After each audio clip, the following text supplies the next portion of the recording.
Hi, my name is Coach Jim O'Connor from wellnessword.com, your trusted body transformation advisor, helping you look better, feel better, and to perform better.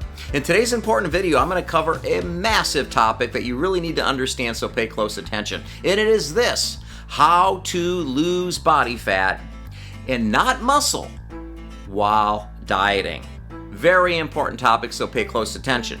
When people come to me, when I interview them, what I do is I ask them for their goals. And a lot of people say, I want to lose weight. So I hear losing weight, and I kind of know what they mean, but I would prefer for people to be a little more specific. I would like them to say lose fat, because losing weight means, is it okay to lose muscle tissue, protein from the muscle? Is it okay to lose water? Are they just interested in the number, or are they interested in losing body fat? So this is something we need to cover before we get into how to lose fat and not muscle while dieting.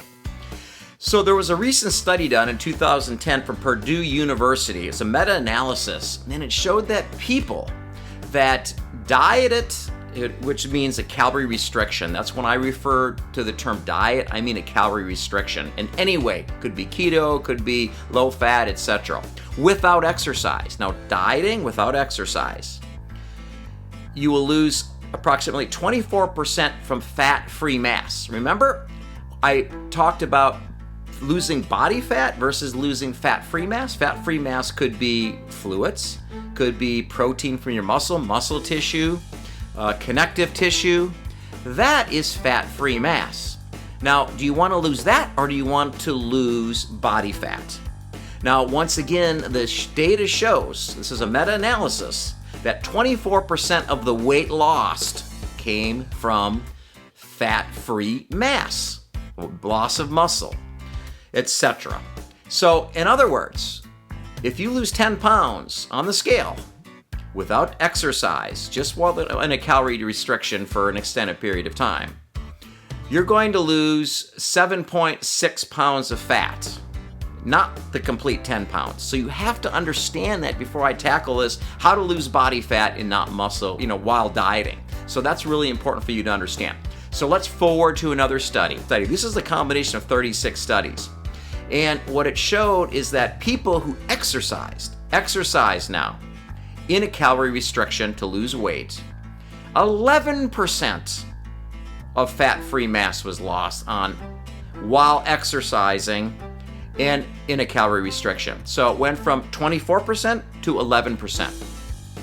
And now 7 of the 36, now I'm using the word exercise. I need to be more specific. Kind of like when it comes to losing weight, I need to be a little more specific. When I mean exercise, what exactly does that mean? Now 7 of the 36 studies only had strength training involved. Otherwise, exercise could be walking on the treadmill. Okay? Now that's 11%, or swimming, or any kind of cardio activity. So fat-free mass was 7. Let's fast forward again to another study. And it showed that people who strength trained, resistance training on a caloric deficit, these are non-trained, middle-aged, overweight individuals. Guess what the data showed there? Strength training while on a caloric deficit, there was very little fat-free loss. Fat-free muscle tissue loss, or fat-free tissue loss. Very, very little. So that's huge. Now, what does this all tell us? Now, it tells us that strength training, basic strength training, is absolutely important when you're on a caloric restriction diet. You want to maintain your muscle tissue. You want to maintain that. You want to lose body fat and not fat-free mass. You understand exactly what I mean? Body fat and not fat-free mass. It goes back to the losing weight versus losing fat. You want to lose fat. And you're like, why do I want to do that? Because you're probably saying, well, as long as the scale says less, it's okay. No, because here's the situation. When you're losing fat-free mass, you're losing muscle tissue, which decreases your metabolism, gets you weaker. You'll look softer. And then if you start eating back again your normal caloric averages that you did earlier, the next thing you know is you're going to gain fat back even faster. So that's why it's important to keep the strength, the metabolism up by maintaining that muscle, but maintaining that fat-free mass. That is absolutely important. You want to lose body fat or limit the losses of fat-free mass. You want to limit that as much as possible. And what can do that? Strength training. Now you're probably asking, well, what do you mean by strength training? Let's get specific, because this video is about being specific, right? 2 to 3 days a week. Okay, you can do it for half an hour. You could do body weight exercises. You just want to stress your muscles. Repetitions from 8 to 12. You want to stress your muscles 2 days a week for even a half an hour while you're in a caloric deficit. That will help you maintain that fat-free mass, which is going to help your metabolism, help your strength, and make you look better. And you won't have as much of a rebound if you increase your calories in the future. So does this all make sense? I sure hope so. It's important information that you have to understand. It's basic physiology based on some research. So yes, you want to strength train. You want to strengthen. You don't want to wait to say, some people tell me, well, let me lose 15 pounds first and then I'll start exercising. No, you want to do it right away.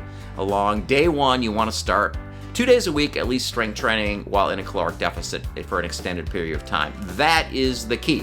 Now, if you like this video, hit like, hit share, and comment on it. Very important. Let's share this information to help others.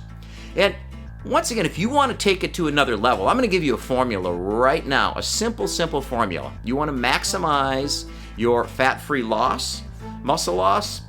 Here's what you want to do. You want to keep your metabolism up. It's called Jim's secret formula, and it's this. I just made that up on the fly. Jim's secret formula. Okay, calorie restriction, calorie reduction.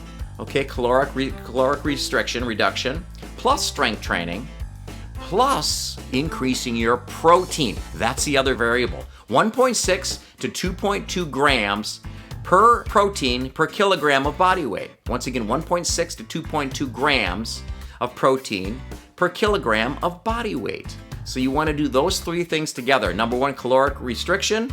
Number two, you want to strength train to at least 2 days a week. And number three, you want to increase your protein consumption. That is the recipe. That is my secret formula. And that's exactly what I tell my clients because it works and it's based on science. So thank you so much for taking the time to watch this video. I know it can help you. I know it can. So if you're confused, if you're having a difficult time on your program, and you don't have the accountability, you're not exactly sure what to do, and you need guidance from a professional such as myself, definitely utilize my Neuro Body Transformation Program. So it's 100% free to get this information right now to figure out if this is a good fit for you, and I know it can be. So what you want to do is you want to click the link below this video right now, and I'm going to take you to information about this program because I know it can help you. And it's 100% free. It's at wellnessword.com. Just click the link below, and I will see you at my website. I'd love to introduce you to my Neuro Body Transformation Program. It can change your life. Have a wonderful day. Once again, click like and share and comment, and I'll talk to you soon. Take care.